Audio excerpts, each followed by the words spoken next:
Vamos a terminar esta primera parte de la clase. Bueno, la letra dice: no le está bien al sol alcanzar a la luna, ni la noche adelanta el día, cada uno una día en una hora. Entonces, está representando la letra es las esferas de cada uno de los sexos, ¿no? El de la mujer y el del hombre. Entonces, en realidad, si queremos hablar de la libertad y de la igualdad, tenemos que respetar esta naturaleza de cada uno. En la medida que esto no se dé y se vaya en contra de la naturaleza de cada uno, no solamente no se va a satisfacer los derechos, sino que se va a hacer en detrimento del ser humano, en detrimento de esa persona, si no se tiene en cuenta sus particularidades físicas, espirituales, psicológicas, mentales. Entonces, como conclusión, Mutahari dice que la primera conclusión que sacan es que se debe tomar en cuenta tomar como guía a la naturaleza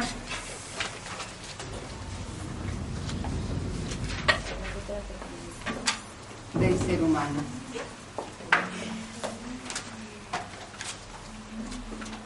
O sea, se habla de los derechos humanos. Los derechos humanos, ¿en dónde nacen? ¿En qué se basan? En el derecho natural del ser humano. O sea, hay que satisfacer al ser humano.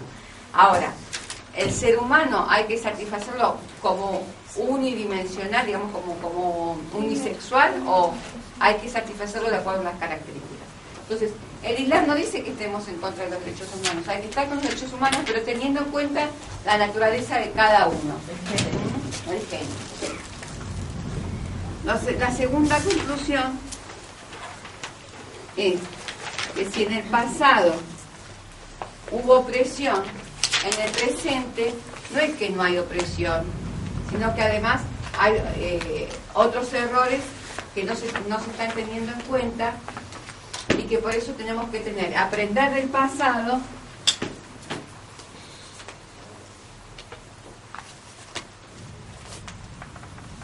y tener en cuenta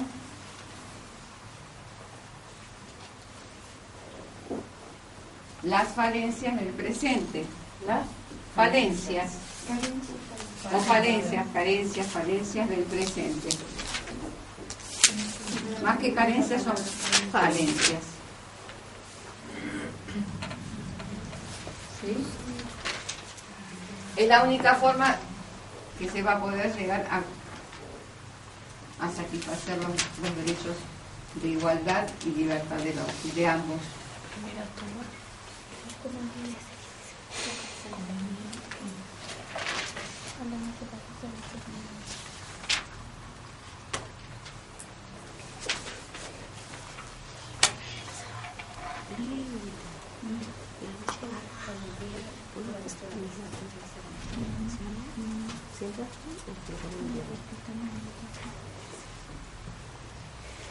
Ahora, el Corán es el que tiene por excelencia todas las leyes que están hechas en función de la naturaleza del ser humano.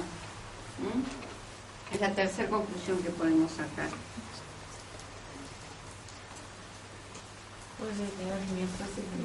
Sí. El Corán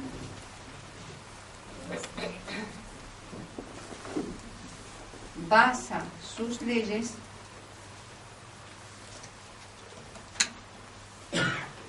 en la naturaleza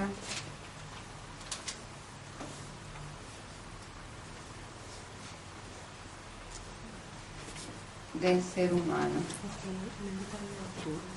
Entonces, por eso nosotros decimos que en realidad, cuando se habla de los derechos humanos, que tanto Occidente proclama los derechos humanos, en realidad están robando un flor de nombre, y cuando acusan al Islam que no tiene derechos humanos, también están acusando y están mintiendo acerca del Islam, porque el Islam realmente es el que conoce, la revelación se da al profeta para guía del ser humano, en virtud de que nuestro Creador conoce mejor que cualquier otro hombre cuál es nuestra naturaleza, y es el que nos aconseja para vivir en esta vida. Bueno, esta es la conclusión de la primera parte, chicas. ¿Ya terminaron? Sí.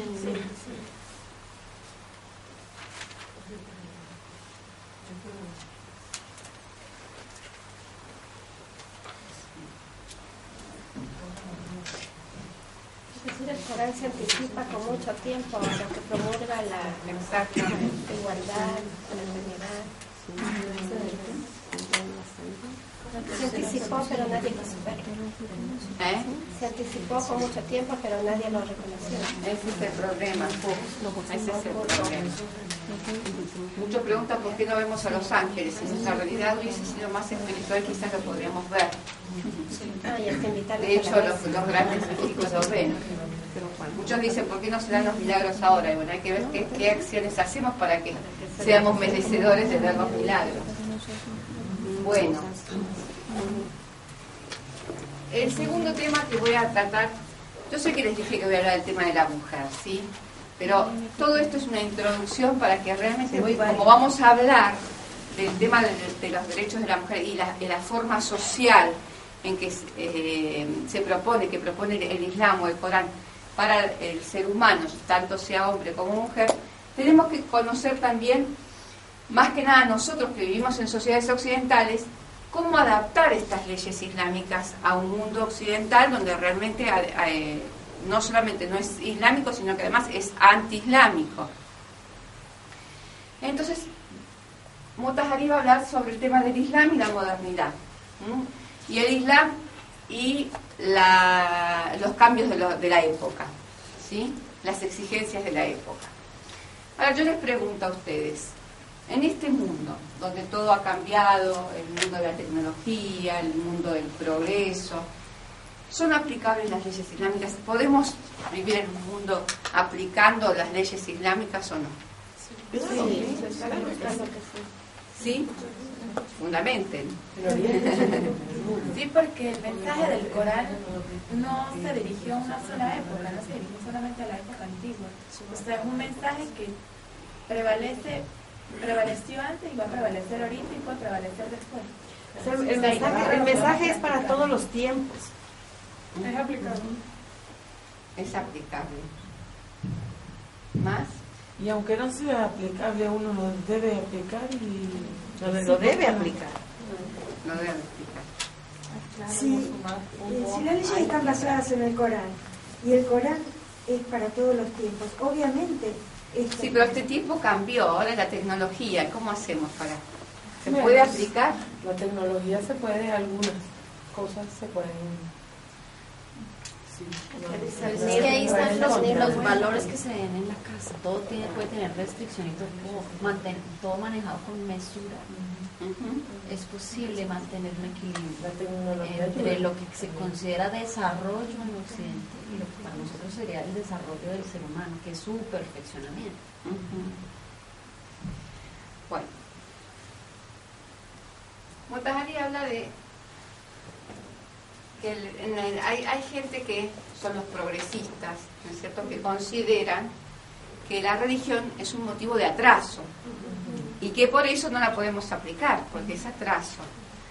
Hoy estamos en un mundo donde lo primordial es el progreso, la tecnología y demás. Y bueno, si yo voy a usar hijab y entonces, no sé, tengo que ir y no voy a poder ir a la facultad como me prohíben en Francia o no sé qué, no sé cuánto, entonces bueno, ya es un problema. Entonces no, yo me tengo que adaptar al tiempo, me tengo que adaptar a la época, me tengo que adaptar a la sociedad. Todas las leyes tienen que ser adaptadas. Entonces, en esta situación nosotros estamos en un problema. Estamos en un problema en el sentido que hasta qué punto nosotros tenemos que adaptarnos. O sea, en realidad, la adaptación es en realidad una adaptación o en realidad hay una anulación de una ley. O al final viene a ser una necesidad del sistema.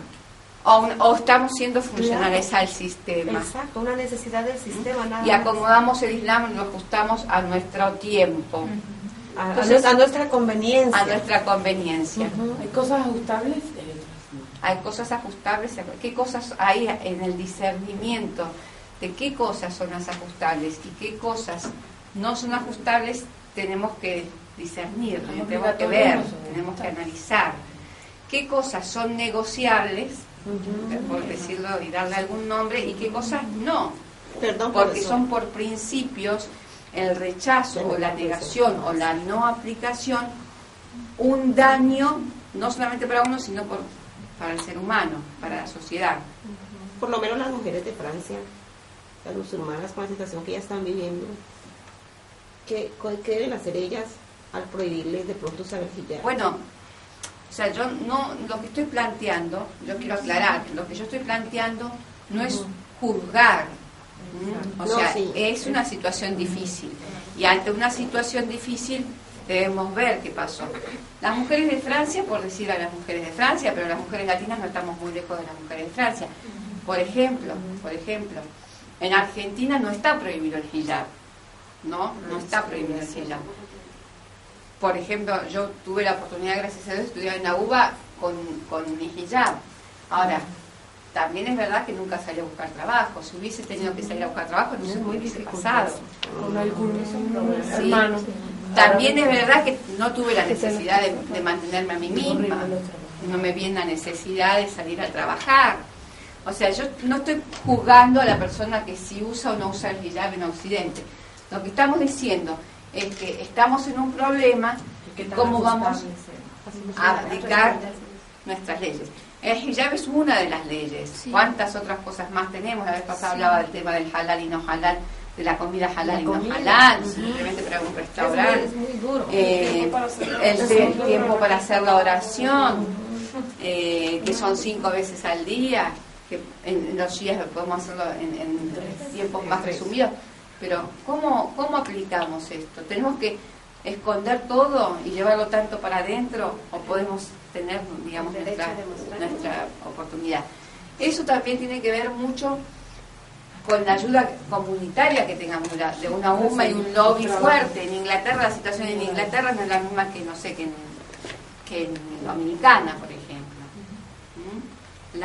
Los lobbies de los musulmanes que puedan llegar a ser, uno va a Suiza y dice que el hijab es lo más normal y están en los aeropuertos las mujeres atendiendo con su hijab, están en las lencerías, tienen, digamos, muy bien, no tienen ningún problema, pero en otros países quizás tienen mucho más El trabajo problemas. debe ser moral, digamos, no entre la UMA, sino más bien sí, comunicacional, pienso yo, porque eso viene de un temor que le tienen por ignorar algo, porque les maquillan las cosas de mala manera. Entonces hay discriminación, en realidad no es porque haya una ley. sino Volvemos porque- al sentido de que Occidente es pluralista cuando no se trata del Islam, pero cuando se trata del Islam deja de ser pluralista. Ese es el tema. Sí. Ese es el tema. Entonces, bueno, entre los pensadores que estaban, por ejemplo, que era marxista, era Nehru, de la India, quien decía que él, como marxista, sostenía que la religión era un factor de atraso. Eso fue al comienzo de su proceso político, cuando era primer ministro y demás. Ahora, después de muchos años, ya casi al final de su vida, un periodista le hizo una entrevista. Y para sorpresa de este periodista, se encontró con otro Nehru, al que le preguntaba si la religión de Gandhi no era un obstáculo para el proyecto y los objetivos de Nehru. Y él manifestó, digamos, la necesidad de los valores espirituales, la necesidad de los valores morales en la sociedad. Y además manifestó que había una deficiencia en el marxismo a no tener en cuenta estos valores morales. Y esto es un dato muy importante. O sea, deficiencia del marxismo, que es la visión progresista, la que tiene en cuenta el progreso.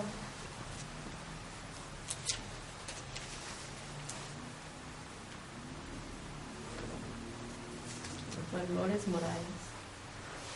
Falta de valores espirituales.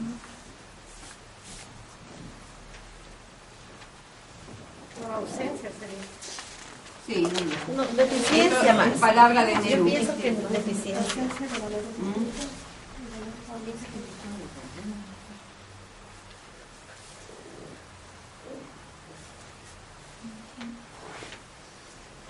Ahora dice Mutahari dice, hay dos tipos de posturas. Están los progresistas, que son los marxistas,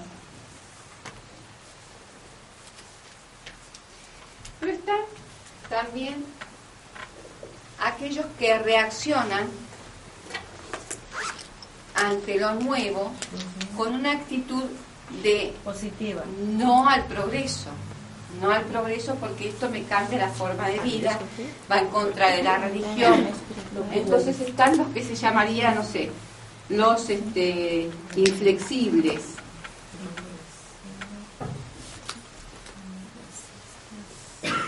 los intransigentes.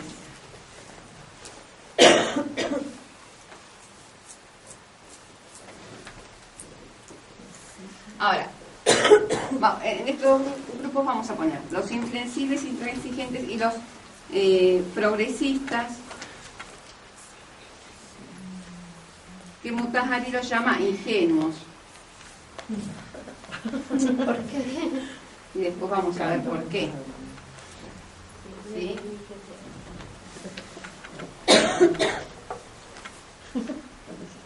Entonces, los inflexibles, intransigentes ante lo nuevo, ante el progreso, dicen, esto nos modifica la vida, esto es no es espiritual, entonces no es espiritual.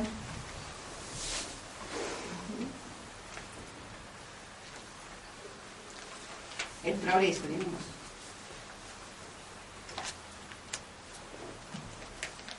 Rechazo a todo lo nuevo.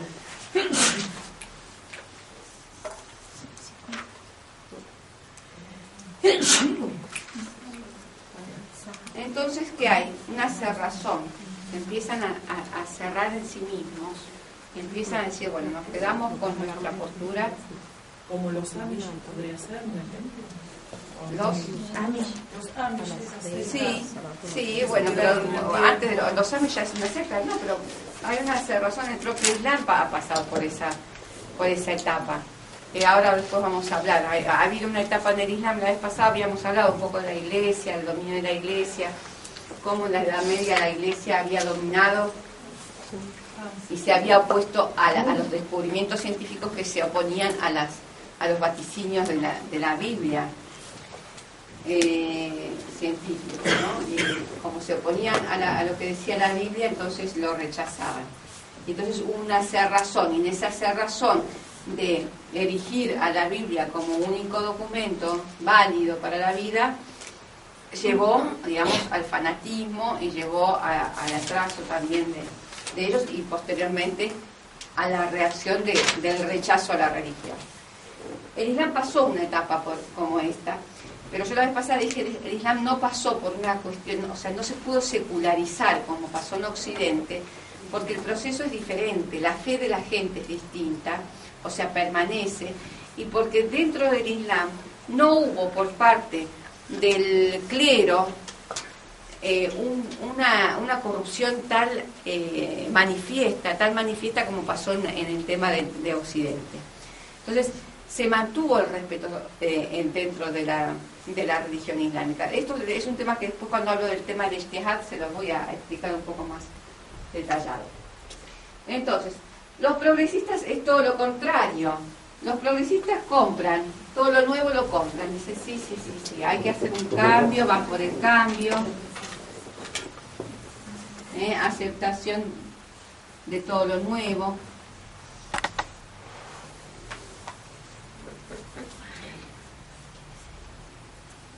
Son críticos del presente, entonces por eso, como son críticos del presente,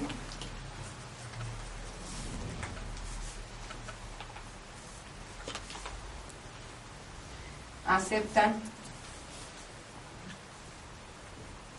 lo nuevo como sinónimo de progreso.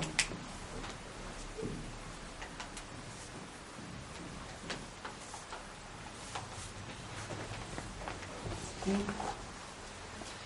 Ahora está bien. Ahora Mutahari dice, en el tema del tiempo, ¿sí? Ellos, los ingenuos, dicen, hay que hacer la adaptación. Adaptación a la época.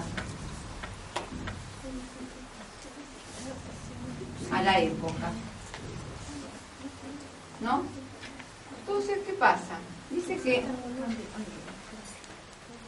estos progresistas, aunque sean islámicos, ¿no? Hay algunas posturas, aunque sean musulmanes, consideran que en el Islam, como lo habíamos dicho la vez pasada, está formado por tres partes. Está formado por la doctrina, que son los principios del monoteísmo, por ejemplo.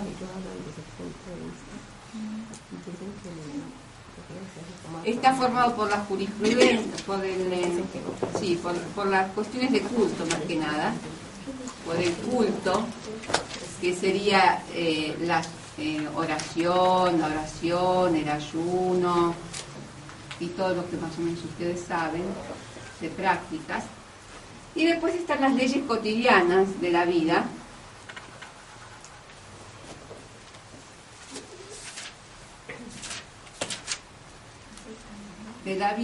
en la relación de los hombres.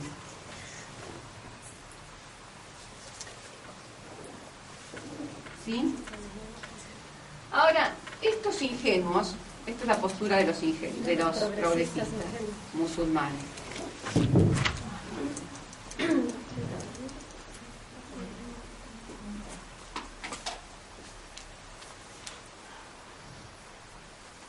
Ahora, ¿qué pasa?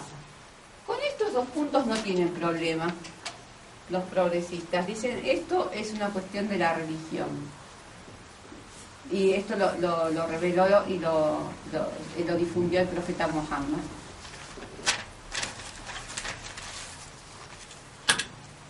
¿Sí? Pero en cambio, dicen que con las leyes cotidianas de la vida se tienen que adaptar a los tiempos. Y que eso no se inmiscuyó el profeta en eso. Dice que el profeta no se inmiscuyó en esta cuestión de la vida cotidiana. Esto es según la época.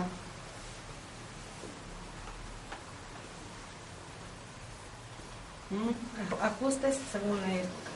¿Cómo? Los ajustes según la época. Los ajustes según la época. Dice, el profeta dio leyes en su momento, pero según su época, según los requerimientos de su época.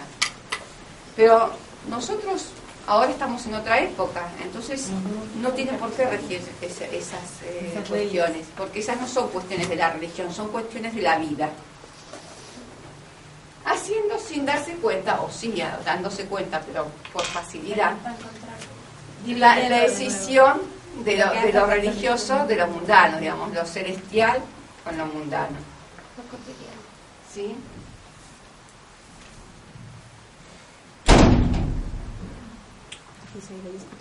Ahora, lo que vemos es que hay una ley del Corán que dice que Dios ha enviado profetas. ¿Sí? Dice, ya hemos enviado. ¿Puedo borrar, chicas? Sí. Anote la ley. ¿Qué?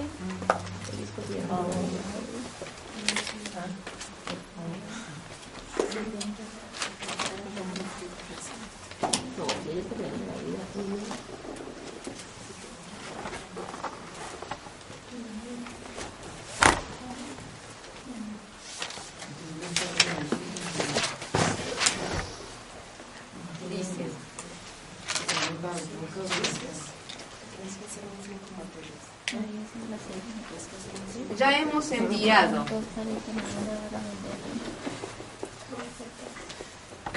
a nuestros mensajeros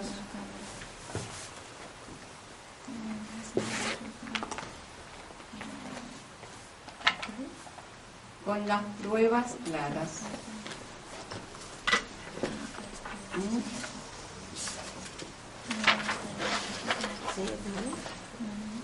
Y hecho descender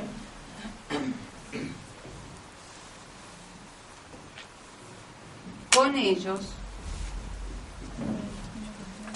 la escritura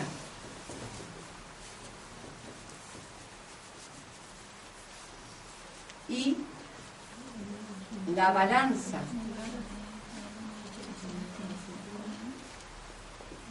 ¿He hecho descender o he hecho descender? Ha hecho. Bueno, he hecho, porque Dios es el que está. O a él. Y hecho descender. Y hecho descender. Para que los hombres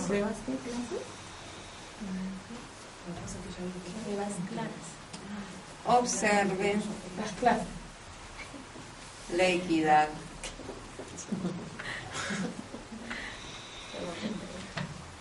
¿Sí? Este es el Corán 57:25.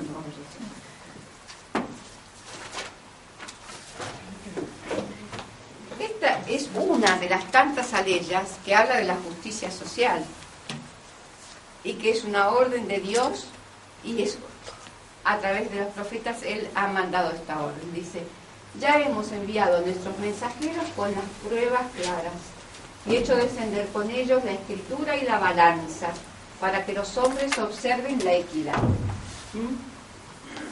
Esto es un mensaje de justicia social.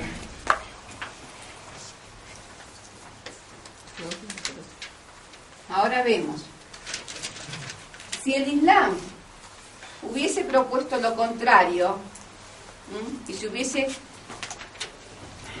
no hubiese, digamos, comulgado con el marxismo en este punto, sino que se hubiese opuesto al marxismo, porque el marxismo, bueno, hablamos de un punto negativo del marxismo, que era el alejamiento de los valores espirituales y de Dios, pero tiene un valor importante que es la justicia social, que con eso coincidimos. La justicia social, si hubiese sido para los capitalistas, digamos, el mensaje del Islam en contra del marxismo, el Islam hubiese sido aplaudido. Pero como es un mensaje a favor de lo que promulga el marxismo, en realidad en ese sentido está condenado el Islam.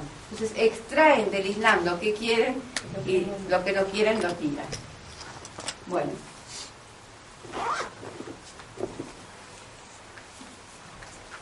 Ahora, cuando se habla de progreso, en Occidente se habla el cambio, la necesidad del cambio de algunas leyes islámicas de acuerdo a la necesidad o a la exigencia de la época. En función de qué queremos decir en función de las exigencias de la época. En los cambios de la época. Ahora, estos cambios de la época son considerados como que todos son progresos, como si todos los cambios que se hayan producido son producto del conocimiento, como si todos los cambios producidos han sido beneficiosos. Normalmente se piensa así, pero no siempre lo es. Claro, o sea, siempre se habla sí, no, en función de la modernidad, en función del progreso, pero en realidad todo el progreso se toma en cuenta como si en realidad estos cambios fueron simplemente y solamente productos de la razón. Weber dice, el Occidente se caracteriza por ser una sociedad racional, regida por la razón. Pero en realidad no, en realidad tenemos, el hombre es razón, pero también tiene instinto, naturaleza, y están en empuja las dos. El instinto es necesario, pero debe ser regido por la razón. La razón debe dirigir al instinto. La razón es el que lleva al progreso, pero el instinto sin la razón lleva a la perdición. El instinto es una condición humana, pero es la condición animal que está en el ser humano. Sí. El instinto es animal, es netamente sensitivo. Que regir. Que no hay una concepción de pecado en el instinto, pero tiene condiciones en la aplicación y en la satisfacción del instinto. Si el instinto no se lo dirige, el instinto puede llevar a la perdición, y muchas familias y muchos males en la sociedad se dan a través del no control del instinto. Entonces es una mentira que en la época actual estamos regidos por el progreso. Tampoco nos llueve, digamos, los cambios de la época se dan todos. Si el tiempo se tiene que, si las leyes se tienen que adaptar al tiempo, ¿el tiempo a qué se adapta al final? ¿De qué depende el tiempo? O sea, ¿qué es el cambio del tiempo? El tiempo está dirigido, el tiempo es como un coche, es como un vehículo. ¿Sería la razón? El ser humano es el que está dirigiendo el tiempo, los cambios no se dan. Hoy, por ejemplo, en Argentina se admite y se aprobó la ley de casamiento de homosexuales, por ejemplo. No es un cambio azaroso, no es un cambio aprobado de que todos los seres humanos están de acuerdo y todos los seres humanos han aprobado y todos los seres humanos están en una cuestión natural. Ese cambio se ha producido porque hay otras Ellos se cuestiones dejaron llevar por el instinto nomás. que están rigiendo esta situación. No es que los cambios de la época se dan por casualidad que llueven los cambios. Hay algo detrás y son los hombres los que están dirigiendo. Y dentro de los hombres los que tienen mayor poder o mayor incidencia y mayor participación, los que están incidiendo en los cambios de la época. Entonces, nosotros como musulmanes, lo que tenemos que hacer es sopesar en estos cambios de la época, que no son azarosos, que no caen del cielo así, ni son, digamos, hechos precisamente por las personas más piadosas. Lo que tenemos que hacer es analizar de estos cambios cuáles coinciden con nuestra naturaleza, cuáles coinciden con nuestra naturaleza física, espiritual, mental y psíquica, para no tener una decisión en nosotros mismos, para tener una unidad. Pero Masuma, supuestamente son países desarrollados donde cambian esas supuestamente. Claro. Entonces los cambios de la época como que antes van revirtiendo todo porque son desarrollados pero solamente en el instinto, porque se dejan llevar por la perdición, pero no son desarrollados con la razón. Claro. Pero hay otra cosa también que dicen, el desarrollo es por las necesidades del ser humano. Entonces, pues, si no hubiera tanta necesidad... Es que estamos de acuerdo en que el desarrollo no se puede frenar. O sea, ellos hablan hay un determinismo histórico. Un determinismo histórico es que la propia rueda de la historia va avanzando y no se puede frenar. Entonces, en esta rueda de la historia, el que no sigue este avance es como que queda atrasado. Ahora, volvemos al punto, o sea, ¿quién está dirigiendo esta rueda? ¿Quién dirige la dirección de la rueda, de la evolución de la rueda? El hombre tiene voluntad, el hombre tiene razón, y el hombre tiene además, no está solo con la razón, sino también tiene la guía de Dios. Dios no nos abandonó, nos mandó los profetas, nos mandó los libros sagrados. Entonces, a eso tenemos que apuntar en nosotros, en nuestra sociedad, a nuestra voluntad, y ver las formas de poder adaptarnos, sí, pero no en una forma servil, no en una forma de anular, digamos, leyes por una cuestión que nos domina el tiempo, o nos domina la sociedad, o nos domina la historia. Hay que ver qué cosas son fundamentales y qué cosas no son fundamentales, qué cosas son cambiables y qué cosas no son cambiables. Ahora, pido opinión de ustedes. ¿Ustedes piensan que el Islam puede ser aplicado y puede ser adaptado en una sociedad o no? Digamos, a través del cambio de la época o no. Claro que sí. ¿Tiene leyes que se puedan adaptar o son leyes intransigentes? Por ejemplo, hay una ley del Corán que dice que vayan con todas sus fuerzas, que presenten ante el enemigo, que se presenten con todas sus fuerzas. ¿Sí? En la época del profeta, todas sus fuerzas, ¿qué era? El arco y la flecha y la equitación. Con eso era lo que más se podía defender ante el enemigo. ¿Sí? Ahora, ¿cómo hacemos si nos queremos defender del enemigo? La palabra. Con el Corán, la palabra. Estudiamos equitación porque hay muchos hadices que dicen estudien la equitación, estudien la natación. Y una bomba atómica que lengua aguanta. Bueno, con la participación social en la comunidad. Bueno, Yo ahora no tengo la cita del Corán precisa, pero bueno, no voy a poner que es el Corán, pero bueno, supongamos que es prepárense con todas sus fuerzas. Prepárense con todas sus fuerzas. Sí.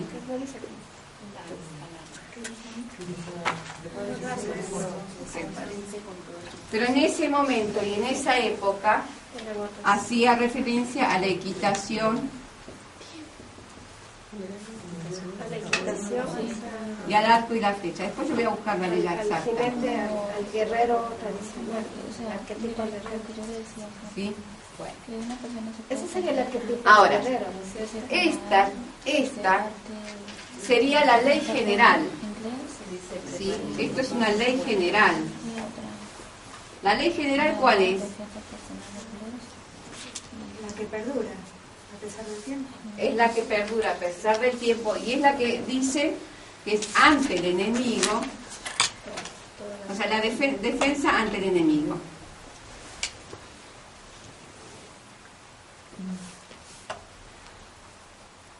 Leyes que dicen Es la defensa ante el enemigo. Esa no cambia. Pero Esa defensa ante el enemigo es una orden de Dios a los musulmanes en cualquier época. Pero ahí está bien claro, porque como dice, mira, prepárese con todas sus fuerzas. Está y la equitación que viene a ser el control. Y el arco y la flecha viene a ser la razón y el instinto. Bueno, eso es una interpretación que se puede considerar, pero tampoco, o sea, ahí cuando se habla de equitación se habla de la equitación. Yo sé de la equitación, pero dentro más o menos dentro de un análisis, la equitación viene a ser también como un equilibrio, un control. Sí, bueno, lo que está diciendo es defiéndanse ante y el arco y la flecha vienen a ser ante el enemigo con toda su fuerza. Entonces, lo que queremos decir es que en las leyes islámicas, el mensaje es este. En el Islam, ¿por qué hoy el Islam tiene vigencia en el mundo islámico y también tiene un alto índice de conversión desde el mundo occidental hacia el Islam? ¿Qué es lo que la diferencia de otras religiones? Justamente que sus leyes tienen vigencia y no son caducas, no son atrasadas. Ese es el primer mensaje que tenemos. Hay un dinamismo en las leyes del Islam.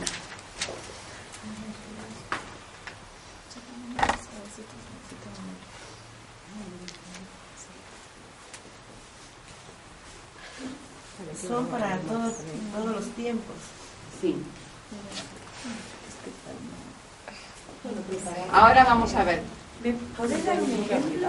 Sí, sí. Ahora voy a dar un ejemplo. Sí. Es que lo que pasa es que estoy tratando de hacer memoria para decirlo con exactitud, pero no sé si me puede colaborar. Lo que pasa es que en el Islam no definimos lo que está aquí. No sé decir cómo es la palabra, disimulo.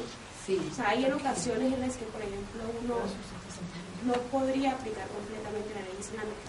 Por decir, si yo voy al Hajj y hay wahhabis, no puedo rezar con piedra porque está en peligro mi vida, puede suceder.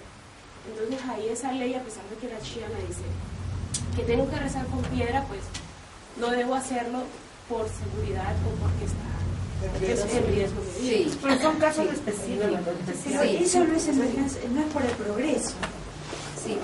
Podría ser eso también. También puede ser en el caso de... bueno, la taquilla tiene que ver precisamente en la cuestión de peligro. O sea, no es que se adapta a todos, no es una ley general para adaptarla en todos los aspectos. Yo, por ejemplo, cuando yo digo, cuando se dice, defiéndete ante el enemigo, esta es una ley general. Ahora, la ley variable, por eso te digo, el dinamismo pasa por tener leyes inmutables. ¿Para qué? Para necesidades inmutables.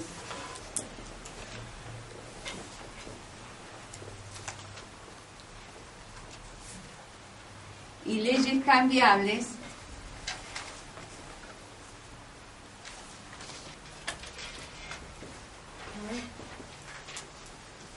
para necesidades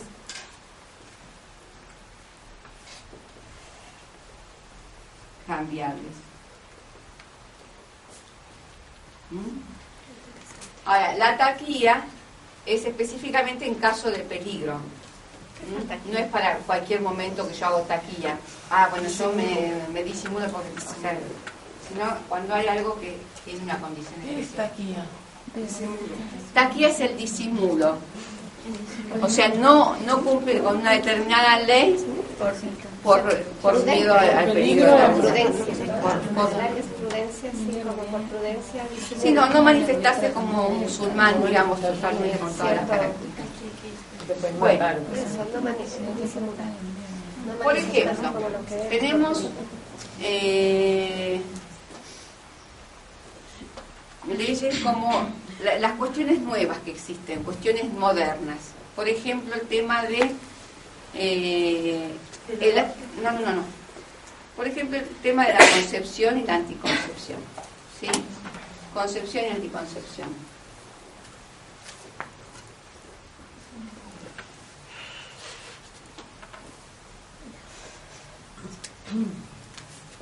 Lo que es claro en el Islam es que el aborto está prohibido. ¿Sí? Esta es una ley general. Inmutable.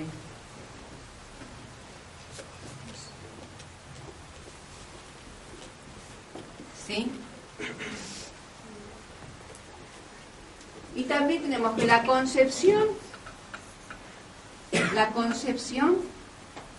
tiene que ser entre cónyuges. La concepción entre cónyuges. Claro, digamos, el óvulo de la mujer debe ser unido al esperma del hombre, desde que sea de su esposo. ¿Sí? Ahora, en la época moderna salió la inseminación in vitro, salió los métodos anticonceptivos, ¿sí? Tenemos todas estas cuestiones que son cuestiones de la época, son cuestiones nuevas. Entonces, ¿qué hacemos? ¿Están prohibidas? ¿O no? ¿Qué cosa? Mientras que cumpla con las leyes que son inmutables. Claro. El Corán no dice no podés no tener hijos, digamos, cuidarte, digamos. No hay ninguna referencia que esté prohibida la prevención de la natalidad. Entonces, por lo tanto, cuando no dice que está prohibida, se entiende, filosóficamente se entiende por premisa que está permitida. ¿Sí? Pero, por ejemplo, una concepción in vitro se sobreentiende allí que no es aplicable. No sé, se puede ser claro, la concepción in vitro. Entre cónyuges. Ahora tenemos la concepción in vitro, que es in vitro. No es que no es aplicable, es aplicable, pero con las condiciones que cumplan que sea esto. En la medida que sea un banco de esperma y se hace el in vitro con un banco de esperma, eso no está permitido. Pero si fuese que es el esperma del marido, ahí está permitido. Hay otras condiciones también, que por ejemplo es el tema de tiene que ver con el tema del pudor, o sea, está prohibido para cualquier persona, aunque sea una mujer, mirar el sexo de otra mujer. Solamente el marido puede mirar el sexo de la mujer. Entonces, aunque sea un médico, tenga que mirar para hacer esa operación, tiene que hacer eso está prohibido. Uno va a las fatuas o a las jurisprudencias islámicas cuando pregunta si está permitido todo el tema de la anticoncepción y dice en sí misma, esto es lo que es en sí misma o por derivación, o sea, en sí misma el acto mismo de la contracepción no está prohibida, pero si eso va a implicar mirar o tocar el órgano genital, entonces ahí está prohibido. Después hay algunas condiciones. Yo conozco gente que, por ejemplo, no podía tener hijos e igualmente ha hecho la concepción in vitro como una excepción por primera vez, pero ya después, como hacerlo como de rutina, no puede. No sé, no estoy muy enterada del tema, pero bueno. Es más, para hacer el curso a una hermana muerta, se le tapa. Se le debe cubrir. Y para el ginecólogo, quiere decir que si uno tiene que ir al ginecólogo o ginecóloga, ¿no puede ir? No, solo ginecólogo. Bueno, en caso de necesidad tiene que ir. O sea, pero hay ginecólogos que no, digamos, que quizás pueden asistir a la enferma sin necesidad de tener que mirar. Pero bueno, en caso de necesidades se mira, sí, en caso de necesidades se mira. Pero en caso de necesidad, pero no porque por gusto. Por eso digo que en la concepción. Entonces, tener un hijo no entra dentro de necesidad. No, por ejemplo, en el tema, sí, entra en el tema de necesidad. Por eso te digo que conozco gente que se lo ha hecho y ha tenido, digamos, los mellizos. Pero ahora por una segunda vez ya no sería admitido. Por primera vez sí, como derecho. Pero ya por segunda vez ya implica. De todos modos, no es que el acto de hacer la concepción, la concepción in vitro en sí mismo sea un pecado, sino que el pecado está en el tema de mirar. ¿Cómo hacer? O sea, son dos cosas diferentes. Por ejemplo, yo quiero hacer el udú, ¿no? En el haram, no tengo el udú, quiero rezar. ¿Sí? Y me hago el udú en medio, ahí en el patio, en medio de toda la gente, ¿no? Y de pronto se me ve el pelo o algo así. Ahora, ¿el udú me vale o no me vale? ¿Hice haram o hice bien? O sea, en realidad, el udú me vale, porque el udú lo hice correctamente. Pero lo que hice es un haram, ¿cuál fue el haram? Que si permití que alguien me vea. Que era un acto que no tenía. Entonces, son dos cosas diferentes. En sí mismo, el udú está bien hecho, pero el haram por otro lado lo hice. Pero ¿cuál sería más pesado? O sea, para una razón de un castigo, llamémoslo así. O sea, el haram que contigo la oración que voy a hacer recta porque se dice bueno, depende del momento o el lugar, depende si se podía esperar, si había tiempo o no había tiempo. Claro, no es que yo hago un trueque, o sea, el haram no hay que permitirlo nunca. No es que hago a ver cuál tiene más peso, este tiene más peso. No se me vergüenza de los grandes pecados, o sea, por supuesto, no si eso. Puede pasar. No, pero si eso me va a implicar no tener que rezar y dejar pasar la hora, ahí sí, es un rezo, claro, o sea, no puedo volver a mi casa, pero tenemos que ver la forma de hacerlo de una forma que no sea muy evidente. No sé si entendí mal, ni el hombre ni la mujer pueden ver el sexo de otro hombre. Que no sea tu propia esposo o cónyuge. Claro. Mujeres tampoco podrían. Tampoco. Ni hombres a hombres. Ni hombres ni a hombres. Ni los hijos. Entonces, a los hijos no hay problema. Ni los hijos, obviamente. Ni los hijos. Para poder vaciar a las niñas. En cuanto. Bueno, hay un límite de edad que ya no te puedes bañar con tu hija. ¿Cómo? Ni con tu hija ni con tu hija. Yo tenía entendido que en el Islam se entiende por aborto cuando Allah le insufla el espíritu como ser humano. Yo no sé cuánto tiempo, pero también eso no es, ¿cómo es que se dice? Inmutable, es como medio variable, ¿no? ¿Qué cosa? ¿O está mal lo que...? Yo entiendo, que cuando el alma entra, dicen que a los 3 meses. No.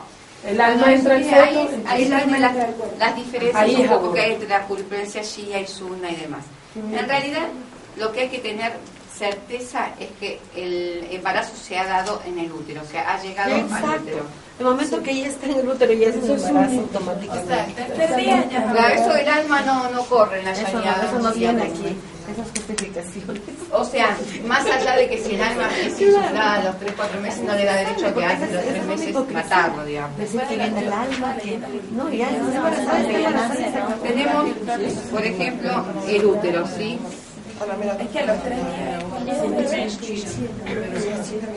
tenemos el útero materno, tenemos el óvulo acá, ¿sí? Tenemos el útero acá, el óvulo. El esperma desde que ingresa llega, cuando llega es fecundado el óvulo, ¿sí? Cuando es fecundado el óvulo se mezcla, ¿sí? Se mezcla con el esperma y se hace una célula que se llama cigoto. Después se divide en 2, después se divide en 4, después se divide en 8. Después llega el estado de mórula, que es un estado tipo parecido a la mora, ¿sí? Tiene 16 por ahí. En estas divisiones que se llaman divisiones mitóticas, que son las divisiones de la célula, van pasando días, va pasando un día, 2 días, Aproximadamente, según la medicina, dice que tarda entre de 4 a 7 días. ¿Sí?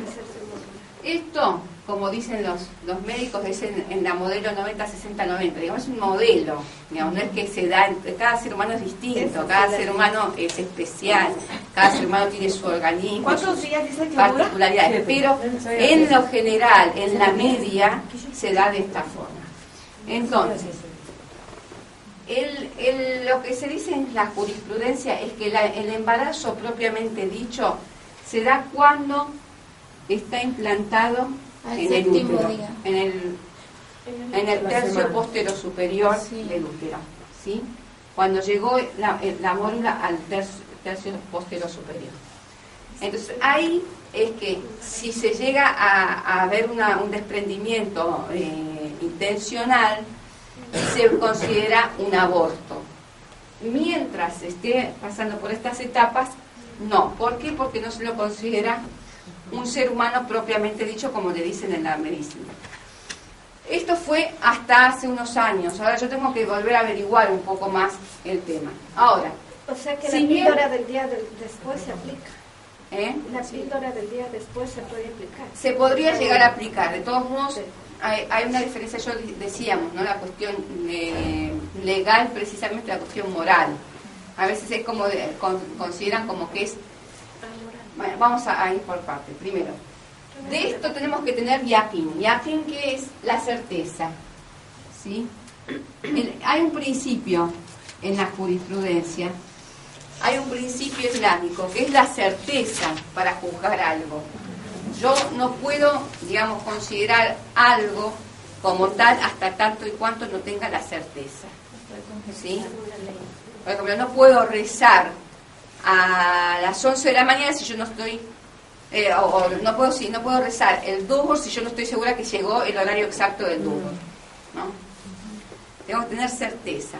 No puedo considerar que algo es pecado, digamos, de comer tal cosa es pecado si no tengo la certeza de que existe algún alimento que sea ilícito.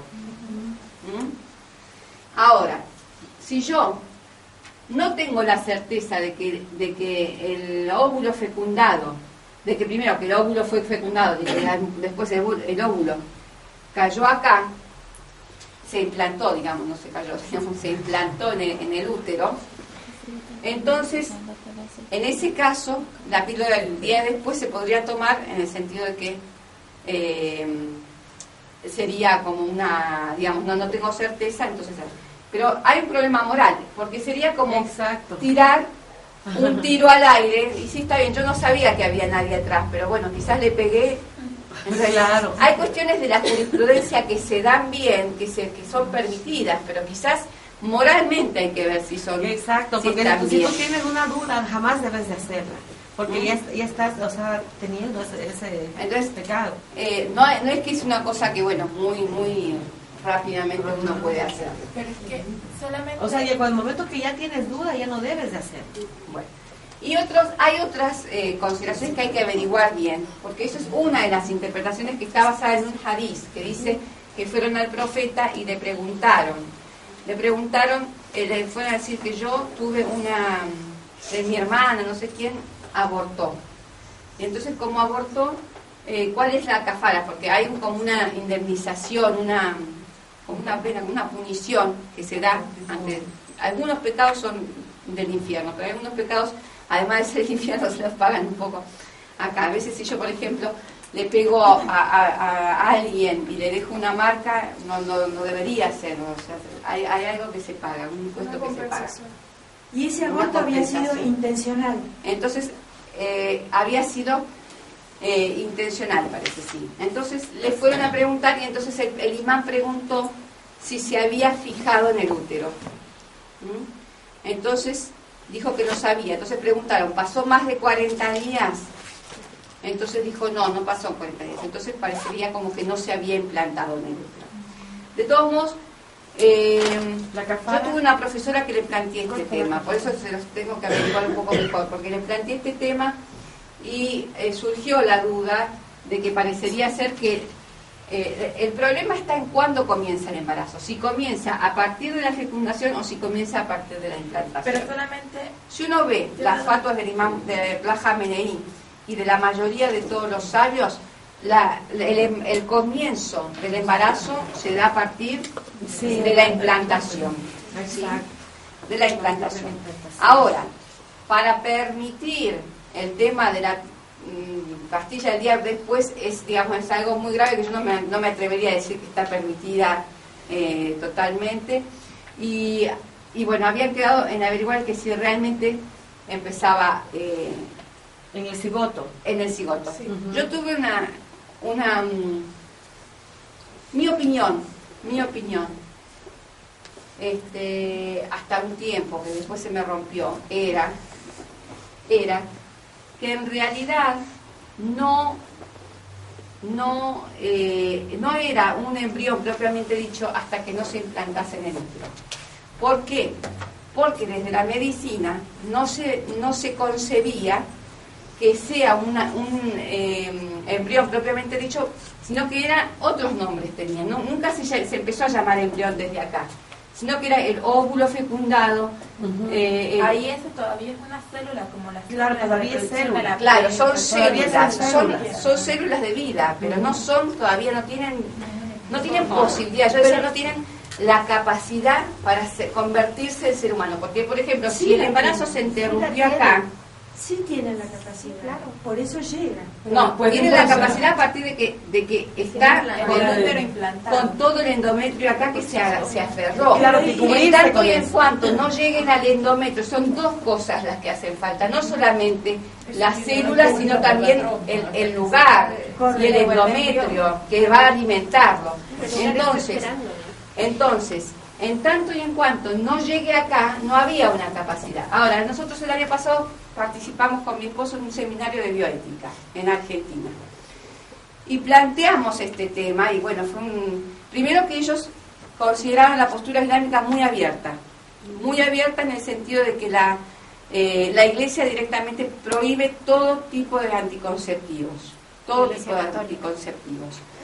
Nosotros, por ejemplo, el tema de la espiral o el diafragma o otras pastillas están permitidas. ¿Los condones? También. Pero ellos prohíben todo, tienen una postura muy cerrada. Cuando ven esta, que es una postura intermedia, porque el aborto no lo permite, pero la anticoncepción sí, lo aceptan. Ahora, cuando yo le pregunté si había posibilidades de que en un embarazo que fuera de lugar, que se llama embarazo ectópico, fuera del útero, si había posibilidades de que se geste y que se desarrolle como un ser humano, me dijeron que sí, aunque sea escasos casos, pero sí se da. Entonces ahí, bueno, ya ahí la teoría de que no había capacidad se rompe. Por eso tengo que seguir averiguando este tema y bueno, paso así. Pero bueno. Pero ahí en muchos casos consideran el aborto porque puede estar en riesgo la vida de la mujer también. Claro, bueno, sí. Ahí aborta solo. Exacto, La hermana quiere hablar una cosa. Respecto de la pastilla del día después, yo tengo entendido que la pastilla no es abortiva, sino lo que hace es evitar la fecundación. Bueno. Entonces, si es así, claro, no le hace efecto. El Islam lo permitiría, ¿no? Bueno, ahí estamos en la duda. Tenemos que ver otra vez, tengo que volver a preguntar, porque una profesora, no es una profesora, una investigadora, llevamos el caso y según algunos, está dividida la opinión en algunos sabios. Depende de qué sabios, porque algunos sabios, por ejemplo, la de Plaja Meneí dice a partir de la implantación seguro, pero otros sabios dicen Wallahu a'lam, y Dios sabe, y Dios no dan esa certeza. ¿Y le han prohibido algún método anticonceptivo? Ahora, ¿por qué trajimos este tema? Bueno, trajimos el tema por el tema del dinamismo de las leyes en el Islam, que hay leyes que se pueden cambiar y hay leyes que no se pueden cambiar.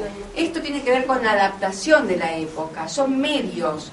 Los medios pueden adaptarse, ya no andamos en camello, podemos andar en Mercedes-Benz, digamos, no necesitamos adherirnos, digamos, el progreso en ese sentido es muy beneficioso. Ahora, por ejemplo, hay que ver ese progreso qué uso tiene. Por ejemplo, Einstein, Mutahari lo cita, cuando le hicieron un homenaje, dice, ¿el homenaje para quién es? Para aquella persona que a partir de su descubrimiento otros están aprovechando para hacer la bomba atómica. O sea, depende el uso que se da del progreso. El progreso se puede usar para una cosa bien y una cosa beneficiosa o no. Por ejemplo, la clonación. La clonación en los países islámicos está permitida. Pero bueno, sí, pero también se ha planeado, no sé, tantos artículos y escritos sabidos, pero bueno, decían que para armar, como se puede medir bien toda la genética, es como que para armar gente mala, para los ejércitos violentas, clasificándola, digamos, de acuerdo a las características de los genes. Digamos, si se va a usar para generar gente mala, para violencia y demás, o sea, ¿hasta qué punto, no? O sea, hay que ver las cosas que son en sí mismas, como dijimos, las clonaciones en sí mismas, es un harán, hermano. Claro, pero no podemos decir que todo es harán. O sea, las condiciones, tenemos que ver las condiciones. ¿Qué es haram? Haram es pecado. O sea, no podemos prohibir algo por su mala aplicación. Hay que diferenciar lo que es la buena aplicación de la mala aplicación. Pero es que el hecho de crear otro ser humano que no nos corresponde, para mí eso ya es un tema bioético. Por manipulación. No. Volverse nosotros creadores, no. Esto es una creación de Dios. Yo no estoy haciendo nada. Yo tengo... Estoy manipulando. Bueno, no para crear... El Islam lo permite.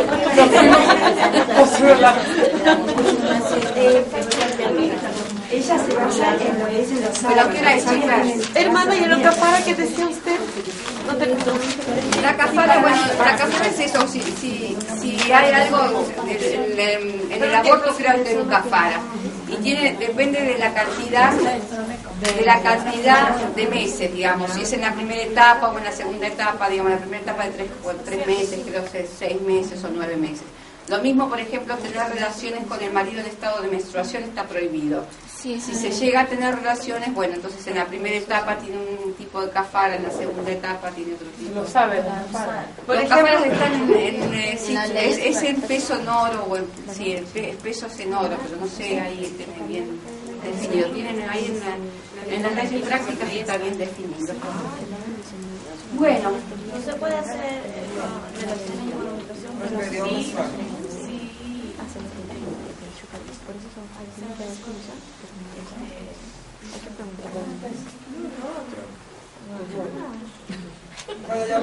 Cuando ya pase por el periodo que penetración. De penetración. Sí. No. Sexo, sí, juegos amorosos se puede. Por el periodo, sí, después de que no haya penetración, se puede hacer todo lo que quiera.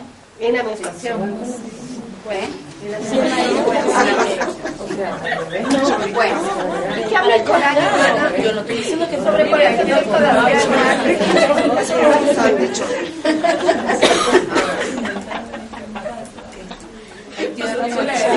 ¿qué tenemos? Bueno, para terminar el tema del dinamismo de las leyes, chicas. O sea, cuando nos acusan, que generalmente dicen, ay, la mujer musulmana está así porque tienen estas leyes tan rígidas, y la sharia, ¿no escucharon la sharia? Esta es la jurisprudencia de la sharia, es tan dura y los musulmanes siguen a rajatabla la sharia y demás. O sea, en realidad, y siguen leyes de hace más de 1400 años. En realidad es así. No tenemos una puerta de viabilidad, digamos, para poder vivir en esta época. Es verdad que estamos viviendo como hace más de 1400 años, es verdad que Dios nos condenó a vivir en el atraso, es verdad que seguir leyes de hace más de 1400 años es realmente vivir en el atraso, es verdad que seguir las leyes de este mundo y de esta época es vivir en el progreso. Estos planteos hay que hacerlos. Entonces, lo que tenemos es el ijtihad. ¿El ijtihad qué es? Yo todo esto en realidad no tiene que ver precisamente o directamente con el tema de la mujer, por supuesto. Son cuestiones de jurisprudencia, que creo que, no sé si lo van a abordar, pero seguramente lo van a abordar. Pero sí es recurrente para que veamos por qué ciertas leyes respecto a la mujer pueden ser adaptadas y ciertas leyes no. El ijtihad es la capacidad Relacionamiento. Del jurisconsulto, del jurisconsulto para deducir y extraer nuevas leyes. ¿La fatwa? Fatwas. Emitir fatwas.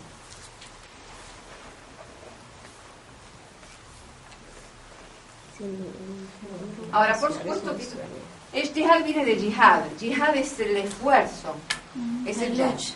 ¿Quién llega al grado de ijtihad? Los grandes sabios, los que ya pasaron por muchas, digamos, etapas dentro del estudio de la teología, y es el último grado de la teología, donde no solamente saben todas las leyes del Islam, sino que además saben cómo extraer nuevas leyes del Islam. Exacto. ¿Sí? Hacer formar, basándose, pero esto tiene condiciones. Bueno, por un lado que sea sabio, pero además tenemos cuáles son las fuentes: el Corán, los hadices, el intelecto y el consenso de los sabios.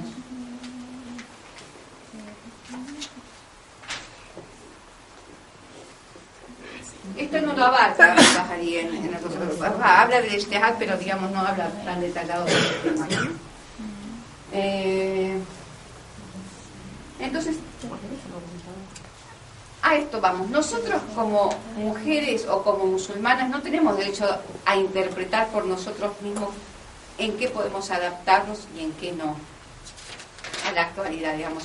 La adaptación se debe hacer a partir de los jurisconsultos, porque puede ser que nosotros tomamos decisiones que son incorrectas y que ha pasado muchas veces que nos pasa si no consultamos. Y después decimos, ay, pero yo hacía así, pero yo pensaba que era así, pero me equivoqué, pero tengo que hacer otra vez, pero tengo que hacer. Entonces, ellos son los que conocen el Corán, porque lo estudiaron, lo leyeron, conocen todas las aleyas, hacen exégesis, conocen todos los exégesis.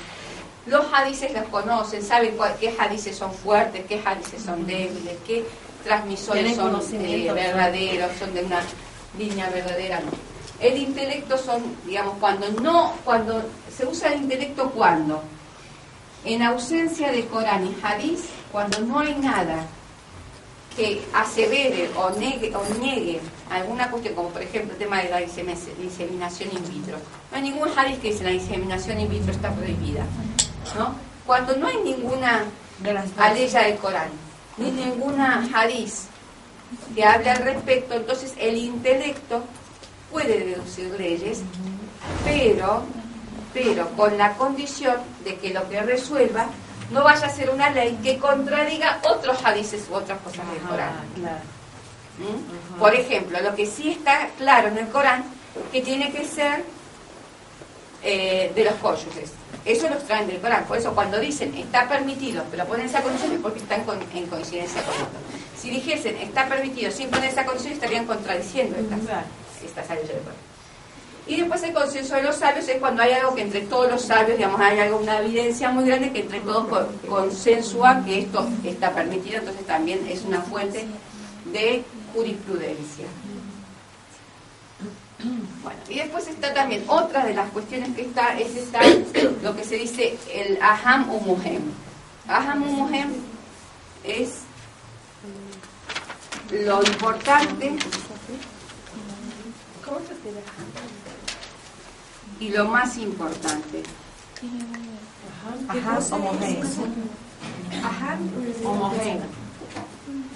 El muhem es lo importante. Muhem wa aham.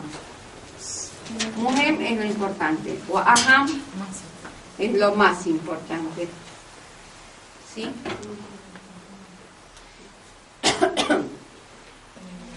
Muhem wa aham tiene que ver con, por ejemplo, a veces se dan situaciones en las que se juntan dos circunstancias. Una es una haram, ¿no es cierto? y el otro también. O sea, por ejemplo, se da el caso de Palestina, una vez pasó. Estaban en guerra, estaban asediados, no tenían alimentos, no les llegaban los alimentos. Y se vieron en una situación de pedir permiso. No sé si se llegó a esa situación real que se dio, pero sí se llegó a la consulta de que si se podía, en caso de no haber alimentos, si podían llegar a comer carne humana. Como pasó, no sé si saben, una vez en un avión. Es decir, se podía en caso que se llegue a esa situación. Entonces se juntaban dos cosas, la vida humana y el haram de comer carne humana, porque carne humana es haram, pero también morirse, dejarse morir es más haram. Con 3 días sin comer puedes comer cerdo. Bueno, entonces yo sé del caso de Palestina. En este caso hablaban de que ni siquiera se juntaban dos haram, pero entonces en realidad se puede hacerse algo. Se tuvo en consideración lo más importante, que era la vida del ser humano. Entonces, en ese caso se permitía, en el hipotético caso hablamos, porque yo no sé si fue real, pero en el hipotético caso se podía llegar a comer carne humana si se perdía la vida, para salvar la vida. Ahora, pero carne humana, o por ejemplo, no vayamos a un caso tan extremo que es un poco violento, pero en el caso también del tema de la madre, que está prohibido el aborto, pero por ejemplo, si llega a perder la vida de la madre, el aborto está permitido. Entonces, para salvar la vida de la madre, se permite un aborto. Entonces está. Pero también podría darse el caso de que quisiera que el niño nazca vivo y morir a madre. No, por eso se dice que tiene que salvar la vida de la madre, es obligación. Pero la vida del niño también es vida. No, pero es más importante la vida de la madre. Porque la madre es más importante la vida de la madre. Sí. Y entonces, por eso se juntan estas dos cosas. Ahora, hay que tener esta cuestión, que no es que en todo caso, o sea, esa ley, una ley que es temporaria o circunstancial y específica para un caso, se generalice. Eso no se tiene que considerar. Si en una circunstancia específica se permite comer determinada carne, no es que, bueno, porque allá lo hicieron, entonces todos lo podemos comer. Ya se permitió, ya salió la fatwa. Una circunstancia, claro. Y si nos pasó a nosotros de que en una determinada circunstancia lo hicimos, no es que para toda la vida, es provisorio. Entonces hay leyes que son provisorias también. Depende de la necesidad. Hay leyes que son provisorias y leyes que son permanentes.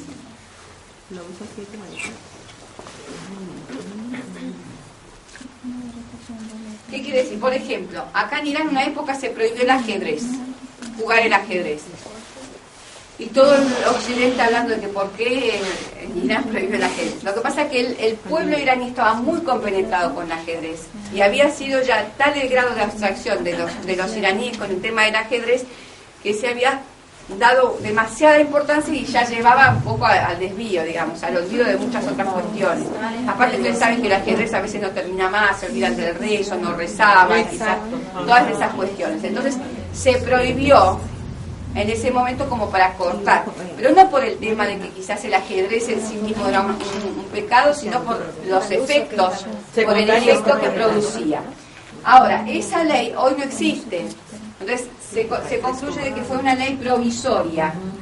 ¿Sí? Fue una ley provisoria. Lo mismo, no sé, en una determinada época política de acá, se les prohibió a las mujeres ir a votar. Hoy las mujeres votan y desde los 15 años todos los chicos están votando. Pero en esa determinada época, para oponerse a un tipo de gobierno tirano, es que se le prohibió precisamente a las mujeres que vayan a votar, porque el voto de la mujer iba a ser decisivo. ¿Por qué con las leyes prácticas del imán Khomeini a la mujer se le podían ver la cara, las manos y los pies? Y ahora, con las leyes del imán Khamenei, solo las manos y la cara, y se tapan los pies de la mujer. ¿Sabe algo? Los pies nunca escuché que los pies. No hay que usar Los medias pies, o los pies bajas. hasta el talón se puede ver. Pero no está obligado a usar Pero medias. los pies adelante de los hombres, si hay un hombre, siempre tiene que estar cubierto. Y si no hay hombres, no hay problema. Hasta el talón se puede. En las dos. Sí, hasta que lo que yo tengo, te voy a averiguar. No estaba alterado. Bueno, en cambio hay leyes que son permanentes, que bueno, estas son inmutables, siempre hay que rezar 5 veces al día, siempre hay que rezar un mes en Ramadán, son leyes evidentes y permanentes. Pero también, bueno, en Ramadán a los enfermos están exceptuados, todo eso que hacen a las... Bueno, con todo esto, lo que yo le quiero decir es que con estas posibilidades que tenemos de cambios, nadie puede decir que estamos siguiendo a rajatabla la Sharia. Incluso con esto estamos diciendo una cosa muy importante, que no solamente el mujtahid, que es el sabio, el que hace el ijtihad, puede extraer nuevas leyes, sino que hasta tiene el derecho de hacer haram algo que es halal y hacer halal algo que es haram. ¿Qué caso, por ejemplo, hacer haram algo que es halal? Por ejemplo, el caso del ajedrez se hizo haram provisoriamente. ¿Y qué casos es hacer halal algo que es haram? El aborto de la criatura en caso de peligro de la madre. O el caso de comer humano claro, el caso de... Bueno, con esto más o menos creo que tengo algún otro tema, pero no, ya está, creo que ya está bastante bien. La conclusión es esto: no tenemos leyes rígidas. El Corán propone seguir para que la mujer verdaderamente goce de todos sus derechos en estado de igualdad y libertad, que se respete su naturaleza femenina, tanto la de la mujer como la del hombre. Y que bueno, que la adaptación del Islam a la época contemporánea es aceptada, pero con condiciones y a través de los sabios, a quienes debemos seguir. Wa sallallahu ala Muhammad wa ali Muhammad. Muchas gracias.